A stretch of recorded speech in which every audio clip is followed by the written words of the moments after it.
Hey, everybody, here we are. How about that? Time now for our Perbita's Promotions podcast. Joining us in the studio today, we have Phil, Matt, and Mark. Oh, we better not forget the intern, Jordan. There he is in the background. Get some volumes going here. There we go. All right, first off, how is everybody doing? Let's. I think it's awesome that we finally, as a company, have an intern, and he is officially introduced to the world as Jordan. Jordan, and his name's Adam, which is just perfect. Did I call him Jordan? Yeah, but I did. I've got awesome. Adam written down here. He seems to be cool with it. Okay, he might be Jordan from now on in the office. From now on, your name is Jordan, the intern. Sorry about that, Adam. Yeah, okay, there we go. To my left, we have got Phil. Of course, Matt is across from us. There's Matt. And to my right is Mark. How are you gentlemen all doing today? Great. Couldn't be better. Yep. Oh, I need to turn that one. I'll try it. I'm doing great. Okay, Thanks. good. It's been a couple of weeks now since you guys have been in here. I tell you what, you guys want to recap a little bit what we talked about the first podcast we did? Totally. So the podcast is called Write That Down. Honestly, just stemmed from when Mark and I first started at the company Probitas. Matt would walk around with these wonderful words of wisdom. Mm-hmm. And he was constantly giving us advice. We didn't know whether or not to take it seriously or not. And so because I didn't know him that well, I just started doing what he asked. If he had some wisdom to give me, I wrote it down. So I've got a book, several pages worth of stuff from the last year. And so last week we decided, with this podcast, let's each week take one of his wonderful words of wisdom quotes and just flesh it out. We're going to talk about it. And so last week, we talked a little bit about the virus stuff, how business went. And the quote itself was, in sales, we don't wait for work. We go out and we create it. And so, we just had discussion on, doing what you need to do to keep the money coming in, to keep yourself busy, and to create work for yourself instead of sitting on the sideline and just waiting for it to happen. Mm-hmm. So is he like the big motivator of the group then? He tries to be. Yeah. You have that look on your face. That's what my wife says all the time. Hi, Abby. I'm going to say this. You guys are a fun group to have in here. And oh, by the way, take a look. New GFBS hat from the guys at Probitas, and thank you very much. We're going to even do that. Hey. Looks nice. Oh, Paul's got to show his off, too. Yeah, look at that. You know what? I kind of like that one better.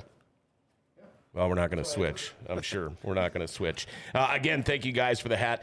Okay, how about the next Write That Down quote? Matt, because it came out of your brain, right there, number 2. I should be able just to recite it, but someone's lack of preparation is your opportunity to be a superhero. Oh, that's good stuff. Do you just come up with this on your own, or do you plagiarize it from somebody else? A lot of it's mine. Yeah? Sometimes I just black out and say things, and then I don't know what comes out, and then Phil has to remind me. But if he writes it down, then I feel pretty good about it. Yeah, as long as he's writing it down, it's not a big deal, right? Yeah. Okay. You guys you do so much at Probitas. Let's talk a little bit about some of the things here, like your customer service. You guys are around. You're a phone call away. You're there to help your customers. And that's kind of, I think, where this quote came up, was the customer service aspect. Like, there's so many times where you get that call and there's urgency in the customer's voice. They say, hey, can you get this? And you start off like normal. You're like, yeah, we'd love to get that for you. And usually one of the things we ask is, oh, sure, when do you need it? And then they get really quiet and there's silence. And you say, like, yeah, this item normally takes about 2 weeks. And they're like, oh, well, our event is next week, Thursday. So we have about 7 days. Is that possible? And so I'm pretty sure I ran into one of those scenarios, and Matt overhears me, trying to figure out the problem to get the job done. And he spouts this word of wisdom on me. He's like, it's your chance to make them say, holy cow, this guy pulled it off. And so I don't know. I think customer service is one of those things that we always try to put forward as like one of the foremost parts, or almost like our mission.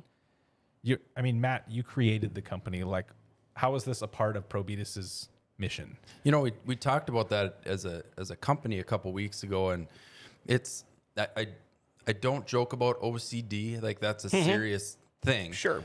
And the way I look at it, and I've never been like, I don't have OCD, I don't think, but in my brain, there's something that goes on where if I'm not getting back to somebody right away, it's like it hurts me in some way. And that has just trickled down on the culture in our company. And that's not just, I mean, that's with clients, that's with our coworkers, that's with our suppliers. It's like if somebody emails you, calls you, or wants your attention, get back to them right away. And it's not like, hey, somebody emails you at 2 a.m, hop out of bed and get back to them. But if it's during the business day, there's no excuse for you to not just at least drop an email or a call back saying, hey, I got this, I'm on it. Even if you're not going to get to it that day, it gives that person the peace of mind that, okay, my word got through. Because we live in a world right now, an Amazon Prime world, a just-in-time inventory world, a world where we expect things at our disposal whenever we want it. Immediately, most and times. we have to understand that as a vendor or as somebody who's in business, that's kind of the expectation. And the old way in business was just, okay, thanks for your call. Now it's in my time, and I'll get back to you when I get back to you. And that just doesn't work anymore. No, and that is huge for your clients. Customer service has probably got to be, at the top, I would imagine. And that's what people, I know when I call somebody and I need something, I do at least expect a call back right away. Right. I mean, that's just the way it should go.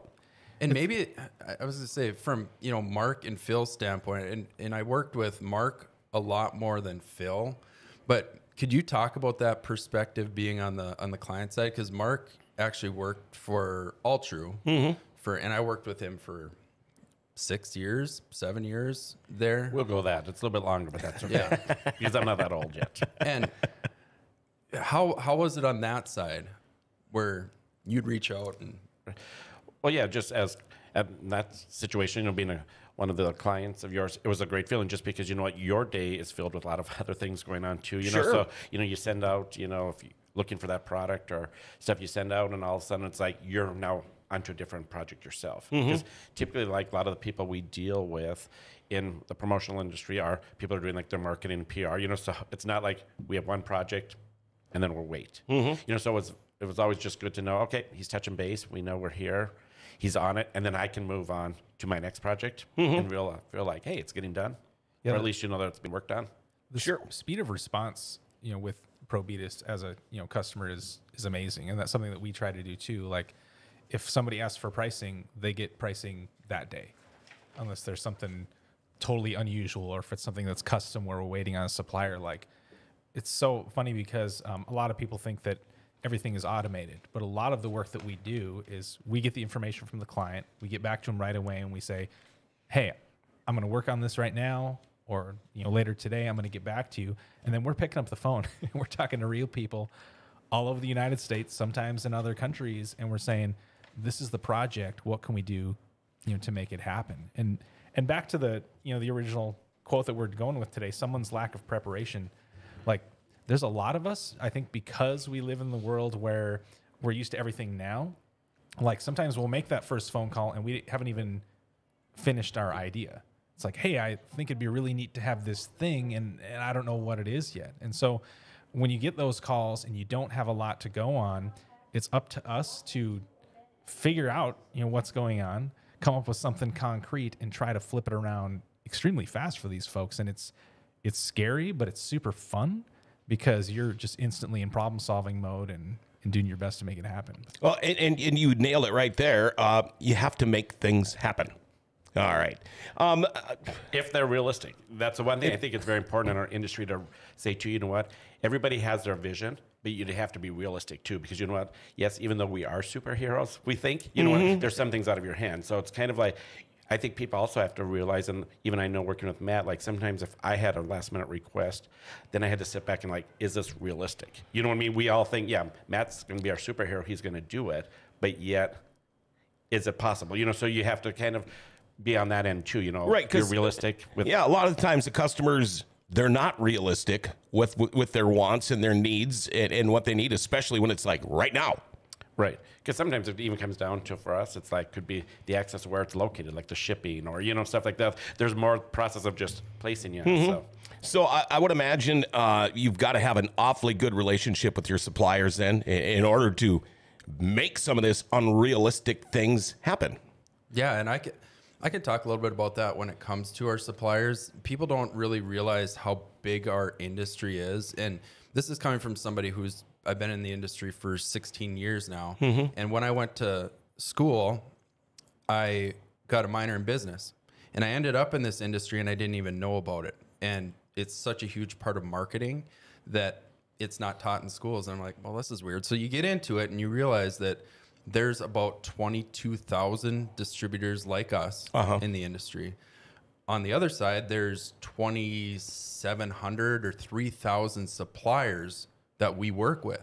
So when you talk about those relationships with the distributor and the supplier, you could just open up the floodgates and say, okay, I'm going to get this cap from there and that pen from there. And the reality is we've got to consolidate with our top suppliers in order to form those same relationships that we expect to have with our clients.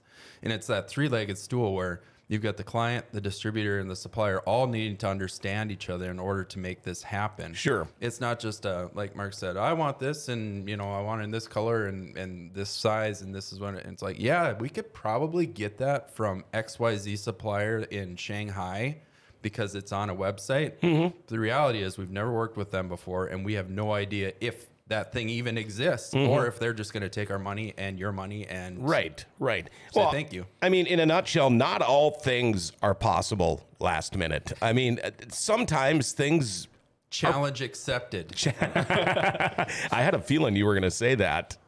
Well, and I think too, the key is like when stuff like that, we always try, like if there is something somebody tries to come up with and we can't get it, you know what? We work the best to try find an alternative, and I think that's going to be like the key on that. And like even Matt said earlier, not knowing, there's tons of places you can get the stuff, but you know what?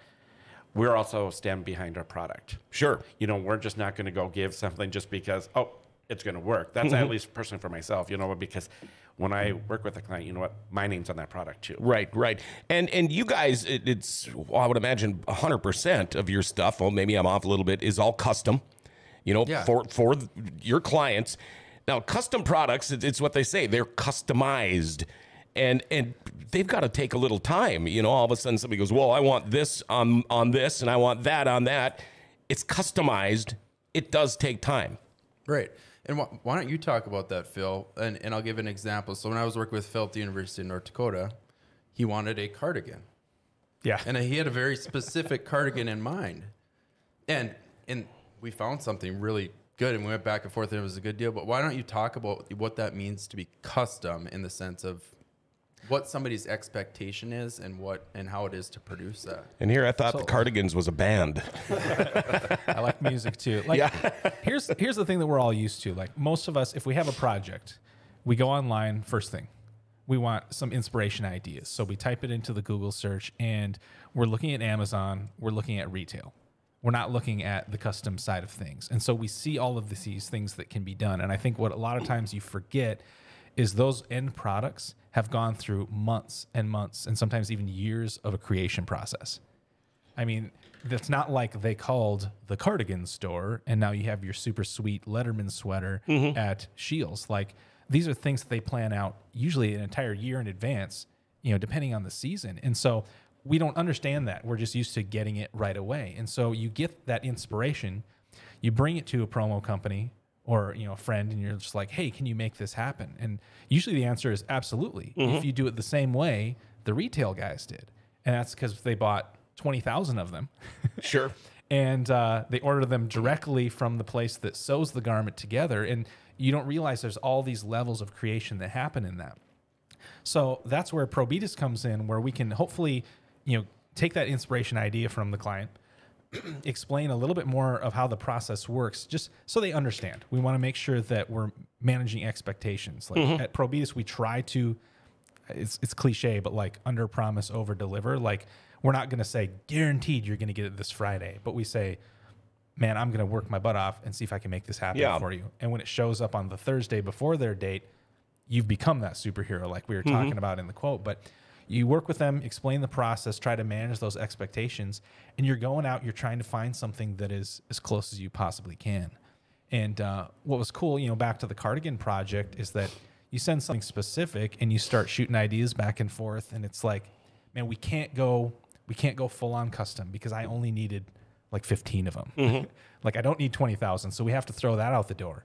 So what can I get one at a time, and how can I almost like cheat or get something that's super darn close that still has that same effect? And it's cool because when you get to work with a local company that's not entirely online like ProBeatus, like we have a great online presence, we have great technology that we utilize, but when I can still pick up the phone and call somebody like Matt and say, here's what it is, and you're literally going back and forth. And I think that project, we were emailing back and forth for a period of weeks. And finally, there's something like, this is close. Let's see if we can cop that look with the materials that we have at our disposal. And then you're finished, and you've got something that's really close, and you're able to get something that's really similar to what you're dealing with. But I just like that when you're working with somebody who is, again, local, it's a real person, you can talk to them just like you would a friend. It's so helpful to have somebody walk through that process with you, and you end up with something that's custom that honestly nobody else has that. Right. We made it for you, and hopefully you're stoked on it. But. So I know you guys, you work a lot with your clients, but this is something I wanted to know. Say maybe you pick up a new client and they go, here's what I'm envisioning. And you look at what they've got and you think to yourself, oh my gosh, that's not good. Do you guys then get the creative juices flowing a little bit and say, you know what, that's a good idea, but maybe we should do this? Or do you just say, you know what, that's not really good, but I've got better ideas? How do you get into that? Because I know it's had to have happened before, I would think, where they go, this is my idea, and you just kind of go, like that. Does that ever happen? And to get those creative juices flowing, that's got to be a great, fun part of the job, too. That's when we go into Matt's office and put on Matt's superhero cape. And we're like, da-da-da-da, Matt Fisher. And then it's all done. Okay. That's my creativity for today. That's your creativity for today. It happens on the daily. I mean, you get some projects, and it's so hard, I think, for people to understand how custom things are even made. And so I'll go back to the supplier relationships that Matt was talking about for a second. When we get some unusual requests, my mind instantly starts going, okay, how in the world am I going to do this? And a lot of times we'll hang up the phone and we'll sit on it for a minute. We don't overpromise. We don't say, oh yeah, we can nail that for you. Hang up the phone and you say, okay, how do I come up with a solution that's going to work and get as close as I can to what this person wants? And I'll just use a simple example, like a full color decoration. If you look at the Grand Forks Best Source logo, you got a bunch of colors going on. You have, just cool shapes. And, if you want that on a t-shirt, you can go full color, but you can't always do it the same way. Sure. And so you start looking at different techniques. You start thinking of different ideas. But usually what happens with me is I'll start calling specific people at these suppliers. It's not like I'm calling the 1-800 number at the shirt factory. You got your guy that you talk to, or I get to talk to the person that's putting the ink on the garment. That's fantastic. But I'll call them up and I'll say, give me your advice. Like, as a decorating professional, how would you tackle this? And it's so fun because they start suggesting things that you haven't used before. Oh, sure. Or companies you haven't used for, or different methods. And I love that creative side of problem solving, because sometimes you end up with something you think is going to be a dud project. And when it finishes and you give it to the client, you're like, I don't know how I'd pull that off, but it looks awesome. And you're just as excited about it as the customer is. I've even done that before, where I've bought the first item from the person I'm delivering to. I was dropping off some hats one time and I just loved them. I'm like, you guys nailed it. Can I buy one? And they're like, we don't know what we're going to charge yet. And I'm like, can I give you $20? Yeah, sounds good enough. Wow. So, I mean, that's got to be pretty cool. Maybe take their original idea, tweak it a little bit, and come up with an amazing finished product. Absolutely. And one thing that we like to do too is, they're going to come with, you're probably 3/4 of the way down the path in their head. We've got to take a step back with them and say, hey, can we come to the beginning of this journey with you and say why you're actually thinking about this product? Because in that process as well, you're able to say, okay, they're looking to give this to their top clients, and this is how they're going to give it to them, and this is why they're going to give it to them. And then they came up with this hat. Yeah. So if you can go back to there, and they've come up with this hat that maybe isn't possible or is a little bit off of what they want, and you could meet them at the beginning of the process and go through it with them again, you might end up with, you know, a jacket or a super sweet tumbler or something like that that actually accomplishes their goal better than the hat would have. And that's what we could do as professionals in our industry is we have, you know, access to it's almost 1 million products that we could put a logo on. And when you do go to Amazon or you do the Google machine, it's, you know, kind of limited to what you know you can get, where you just don't know what you don't know sometimes. Right. So it's really important to work with clients and to be proactive. I mean, you don't want to just take their idea and run with it and do your own thing, and then you show them the finished product and they're like, that's not what I really had in my brain. So just working with the client, basically, it's probably one of the most important things. Absolutely. Yeah, so, right, just being open, you know, open-minded. And like I said, I think just like too, the creativity juices. And that's kind of a nice thing too. Obviously, if it's not like a rush order that somebody needs in 5 days, you know, you can do those process. And I think like Matt said, you kind of get to maybe a project at the end, or, you know, a product that you might not be thinking about what's going to give you more mileage. And you know, you bring up the rush, kind of what we're talking about today too. And I want to say I'm sarcastic 98.3% of the time. So when I say a person's lack of preparation, I say that tongue in cheek because we all are that way. It's not calling anybody out. And I do it worse than anybody else. I'm going, you know, we run our lives just crazy. And it's like, oh, squirrel, rabbit. Yeah. And we got to do that. So it's not that we're not preparing. It's that we just have so much going on, and it's like on our list. So we appreciate that. We want you to come to us with that because we're prepared to help you with that. And that's actually the norm, is that when we get that phone call saying, oh, I need this, do you think you can get it done? And we're like, when, you know, how quick? And they're like, you know, 2 months from now. And we're like, oh, like we're not used to that. And we have those super prepared people who are like, oh, I need to plan this out to the day. And we're like, yeah, that's no problem. Because, I mean, with today's society, nothing is slowing down. It seems like everything, no matter what you're doing, going to the grocery store, going to gas up your car, going to work, it seems like everything is a rush nowadays. Yeah, right. We've kind of been just trained, I think, with technologists brought that in. We expect everything instant. You know, thinking back to those of us who grew up with film and the camera. You know what? You take your pictures when you got your 36 pictures done, you sent your roll in, you got your pictures 2 weeks later. You know, now it's like with the technology, boom, you snap, I want to see it right away. We want everything instant, whether, you know, it's just in our life. So I think that's kind of trying to adapt to that, and then being realistic. I think, and I actually think it's probably tougher for those people who did not grow up having to wait, you know, with that instant, you know, so they think on that end. But so that's why it is so important. And I know I've heard you say this before, planning ahead and starting early. Yeah. I mean, if you can, that's going to give you the best product. You know, if you can give yourself time, you're going to have the best outcome. That said, if you don't, we're still going to work our butt off to get you that best product and that best outcome. I think what time gives you is that luxury of being creative. And when we were talking about, you know, people that come with this exciting idea, it gives you time to try a few different things. Another thing that we try to bring to the table is, I'll just call it like the sample. Like there's a lot of people that have that tactile urge, like they want to hold something, they want to see something. And we do all of that sort of thing where we can sometimes get a product in hand for you to hold, or get you a picture, something that's mocked up so you can see it. So it affords you time to do that sort of thing. If you don't prepare, if you're not doing things ahead of time, you've got to simplify. And that's something that I'd encourage folks, if they're wondering like, man, I shouldn't even call because, you know, it's going to be too last minute. Like, give us the call anyway. You know, we're not going to overpromise something. We're going to make the phone calls to the people that we trust, who will do favors for us, because some of our suppliers do favors for us. It's incredible.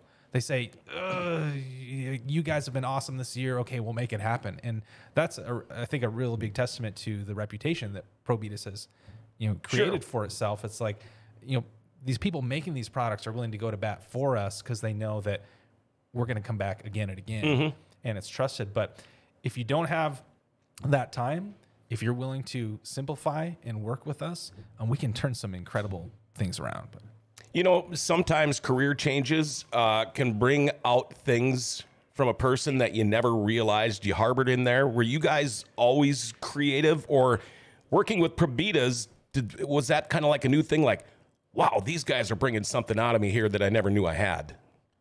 Well, for myself, my background's in public relations, so I'm more a creative person. I'm not a numbers person. I'm not the analytical. So for me, the creativity end is something that I strive on. I'm going to be honest, I'm not the best like analytical, because you know that's just how my brain works. My brain works creativity, and I like that type. I'm not like, so for me, you know, and I think some of it's like a lot of the stuff that we sell to and promote, it's like different things. I find my products that I personally like, you know, my industry. So like if somebody comes to me, for example, with clothing, you know, I like to shop, you know what, I'll show you what I like, you know, type thing. But for me, the creativity part, it just comes natural. It's more challenging for me when it comes to more like the, Yeah, because I mean, even sitting down here at this table in the studio with you guys, I can see the looks on your face like you're thinking about a million different things right now.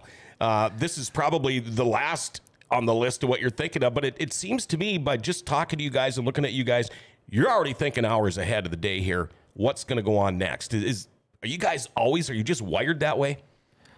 I think so. And, you know, back to your question just before this, like, you know, we try to put ourselves in a creative mindset. You know, we love getting ideas, and a lot of the times what we're asked to do is go shopping. Like Mark is a shopping expert. Like, the guy knows his clothing and his products, but we get to go shopping for our customers, and it's a lot of fun. And you know, the creativity aspect is there. But I think for myself personally, like, I come from a background where I'm a songwriter, I'm a musician. I like singing, playing guitar, drums. Like, those are things that were always exciting for me. But in the music world, there was that other side of things where you had your album packaging, and you had your T-shirts that you were selling at the shows, and you had your backdrop and your drum head, you know, with the logo. And so the artistic side, or the actual like true artwork and logos, that has always been something that's been super exciting for me. So one of my favorite parts is like, you call up a new client and they say, we'd love to work with you. I'm going to send you that logo, and you have no idea what you're about to see.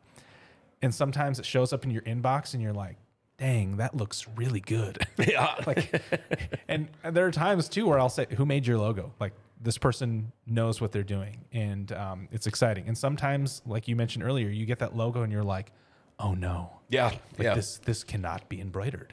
You know, what are we going to do? And, but then again, it's instant problem solving. You go back to like, okay, if I was writing a song, like, what would I change to make it fit? You know, to make it work, to make it sound good, to make it catchy. You're doing that same thing with somebody's idea. And man, that's the creative part of it. That's just a blast. It never gets old. You know, we've talked about, problem solving, things possible at the last minute, customized products and all that. And this is a word that I know nobody likes to hear, especially when you're in business. But do you ever have to tell somebody, no, I can't do it? Does that happen? Yeah, I mean, it happens, but it's rare. You know, getting back to being realistic. Yeah. You know, sometimes it's, and that's painful when you got to say the N-O word. Yeah. And that's for another show. I've got a little tidbit on that too. Yeah, but Matt has a definition of no, but we'll get to that some other day. It's not our first word, and it's our last resort. And that's the question too. I mean, when we get to that point, and people understand once you get to that point where you say the N word, the no word, it's just, no, we're not going to do that, because we've already gone through this process of 40 emails or 2 phone calls or 3 meetings to get to that point where it's like, sorry, we just can't do that. And the people you're working with are understanding and saying it just really can't be done, and they're not upset at all. You've gone through the process. You tried.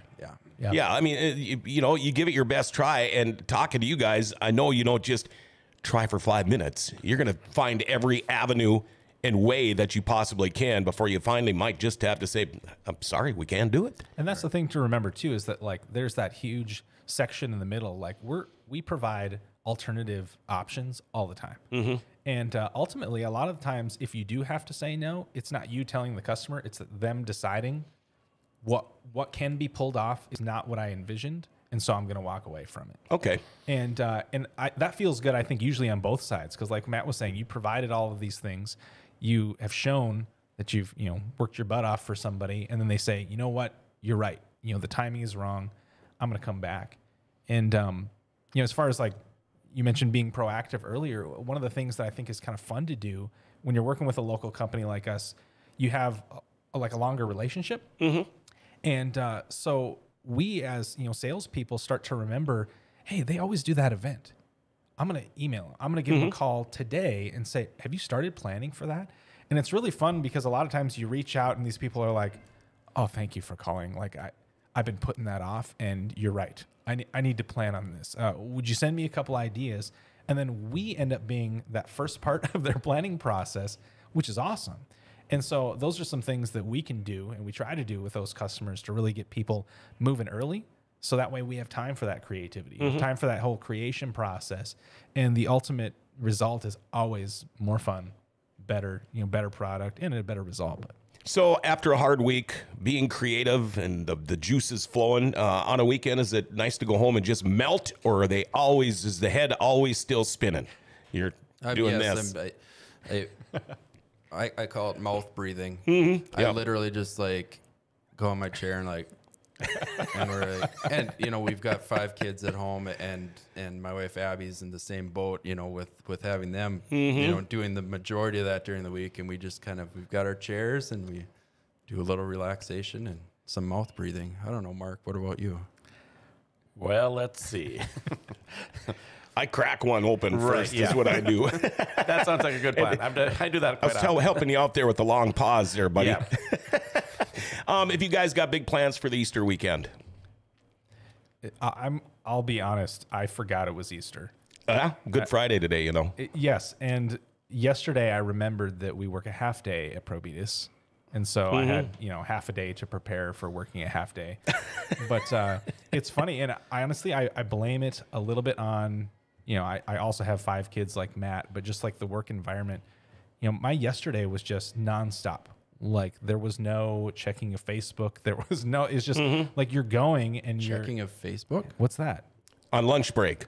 Oh. It was hypothetical because I don't actually have Facebook Was anymore. that during your 15-minute break in the morning or the afternoon or lunch? Oh, man. He doesn't even have Facebook, I don't even have Facebook anymore. And you were still checking it? I was using it as an example because people have it. Anyway. Mark, do you check Facebook during the No, day? I didn't think you did. And you have Facebook. Yep, I have it all, social media. Oh, brother, he says. I don't even know where I was going with this. I'm gonna be smoking some meat this weekend. That's what I'm gonna be doing. Birthdays. We're doing brisket, ribs, and pulled pork. It's gonna be a birthday celebration as well as Easter. How big's your smoker? We've got a few smokers that are going to be involved in this process. But I'm just doing the ribs. Kettle. I use a Weber kettle and smoke. Oh yeah. Wow. I can't wait to have you guys back. I'm getting to know you a little bit more now. So that's kind of nice. And you guys, make sure you have a really good Easter, even though you forgot it was Easter, okay? I'll make the holiday happen. It's going to be exciting. All right. Man, I love talking to these guys from Probitas Promotions, Phil, Matt, Mark, and of course, Adam, the intern. Oh, how about that? I got it right. Jordan. Hey, you know what? If you're looking to boost your brand, Probitas Promotions will make you stand out from the crowd. They'll consult with you at no cost to help you find the perfect swag for your business, whether it's logoed apparel, hats like I'm wearing, promotional products, trade show displays, or awards. Probitas is the region's top provider for free online stores. In fact, Probitas stores are the perfect option for your company apparel ordering, team spirit wear, or any type of organization that wants to dress their members with logoed apparel. Probitas Promotions, they've got locations in Grand Forks, Fargo, Bismarck, and Minot. Shop ProbitasPromo.com or call 1-866-PRO-SWAG. If you want to boost your brand, if you want to stand out from the crowd, get a hold of Probitas Promotions. Until next time, everybody, have yourself a great Easter weekend.